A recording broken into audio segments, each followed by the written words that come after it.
পৃথিবীর কোনো পরশক্তি আমাদের সামনে টিকতে পারতো না। পৃথিবীর কোনো পরশক্তি আমাদের সামনে টিকতে পারে নাই, না রোমানরা, না পার্সিয়ানরা, না এদিকের মাজুসিরা, আর না এই সাবকন্টিনেন্টের পৌত্তলিকরা। কেউই আমাদের সামনে দাঁড়াতে পারে নাই। তার মানে আমরা কয়েকটা দিক থেকে উম্মার বিজয়ে এই সময়টা পেরিয়ে এসেছি। একটা হচ্ছে আধ্যাত্মিক দিক। উম্মা এক সময় আধ্যাত্মিকভাবে এমন আলোকিত ছিল যে তাদের ঈমানের সামনে কোনো কুফর টিকতে পারতো না।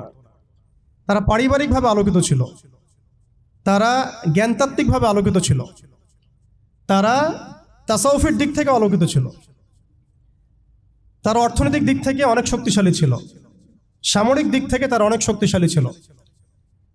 জামাবদ্ধভাবে আমরা থাকতাম, কোনো বিভক্তি ছিল না। আমাদের মধ্যে আসসাম ওয়া তাআ ছিল, আমাদের মধ্যে আমির, মামুর, বায়াত এবং ইতাআত ছিল।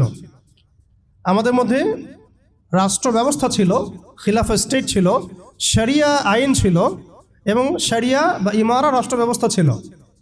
এবং আস্তে আস্তে আমরা এই বেইজের উপর দাঁড়িয়ে বাইতুল মুকাদ্দাস পর্যন্ত জয় করেছিলাম। শুধু তাই নয়, আমরা বলতে পারি যে সিন্ধু, এদিকে সিন্ধু, ওইদিকের আফ্রিকা, আফ্রিকা থেকে সিন্ধু পর্যন্ত, ওইদিকের পশ্চিমা সভ্যতা থেকে চায়না পর্যন্ত বলা যায় পৃথিবীর 4 ভাগের 3 ভাগ আমাদের দখলে ছিল।